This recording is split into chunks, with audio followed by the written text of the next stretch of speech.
Good morning, students. Today we are going to start a new topic, valuation of goodwill.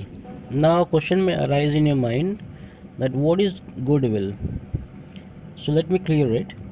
Goodwill is considered as a good relation or reputation, status, capacity, and capability with the help of which the firm can manage its business activity efficiently and effectively. Hence, a comprehensive definition of goodwill can be given in the following lines.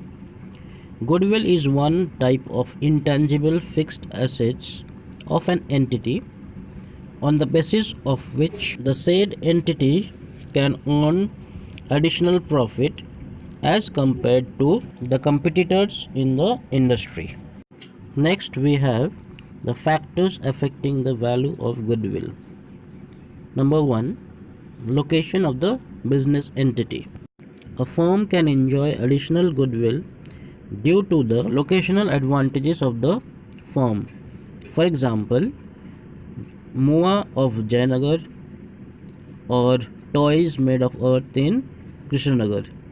Secondly, if the proprietor of a firm or the partners of a partnership firm are found to be honest, sincere, dutiful, hardworking, or efficient in any special area, then the value of goodwill of the firm increases due to the personal popularity of the proprietor or partner of the firm. For example, Kumartuli of Kolkata is famous for the idol of god and goddesses. Thirdly, the entities which are selling quality products to the customers or providing quality services to the customers carry goodwill due to their popularity among the customers. For example, any product produced by Tata Company Limited, such as Tata Tea, is very popular among the consumers. Fourthly, some entities are dominating the market in such a way that the major portion of the goods sold or the services provided in the market are either produced or provided by them. In fact, they do not allow their competitors in the market to enter in.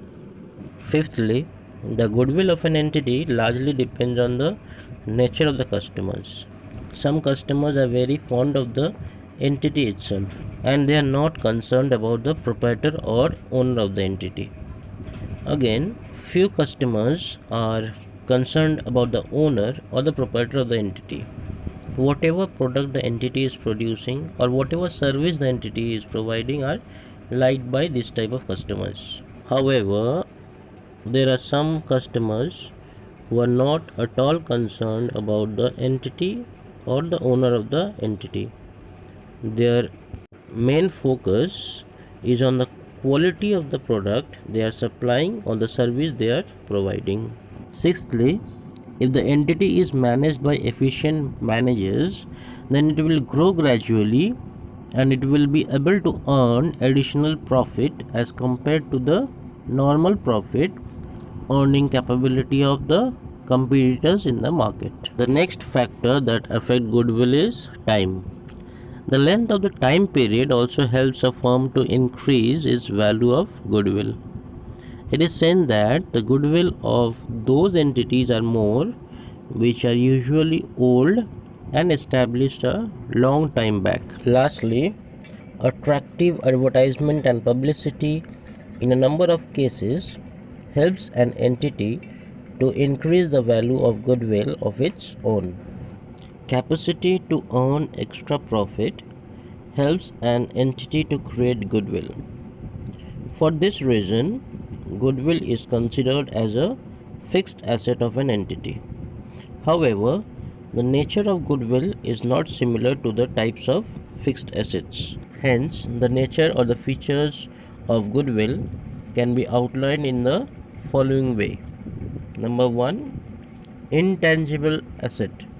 It means goodwill has no physical existence, though the effect of the existence of goodwill is felt through the super profit earning capacity of an entity. Secondly, though goodwill is an intangible asset, but it is not considered as a fictitious asset in the normal circumstances.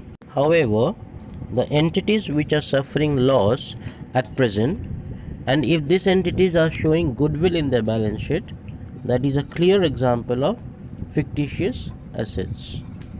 According to Accounting Standard 26, only purchased goodwill can be shown in the balance sheet. Self-generated goodwill cannot be shown in the balance sheet as an asset. And lastly, goodwill can be of different types. We are familiar with different types of goodwill like location goodwill, personal goodwill, etc. For example, silk sarees from Murshidabad is an example of locational goodwill, whereas ice cream from Metro Dairy is the example of personal goodwill. The revaluation of goodwill and its adjustment to the capital accounts of the partners in case of a partnership firm are required to be made in the following cases. So what are the cases? Number 1, admission of a new partner in the partnership firm. Number 2, retirement or death of an existing partner. Number 3, change in profit sharing ratio of an existing partner. Number 4, amalgamation of one partnership firm with another partnership firm. And number 5, sale of existing partnership firm. Next we will learn about valuation of goodwill. It is seen that the foundation of goodwill of an entity is the amount of profit earned by that entity. So the factors which are required to be considered for the valuation of goodwill of a firm include the following. Number 1, profit or average profit earned by the entity, which is known as the average profit method. Number 2, additional profit or the super profit earned by the entity, which is the super profit method. And number 3, amount of capital employed by the entity, which is known as the capitalization method. Today we are going to stop here. In our next class we are going to discuss these 3 methods in more details. Thank you.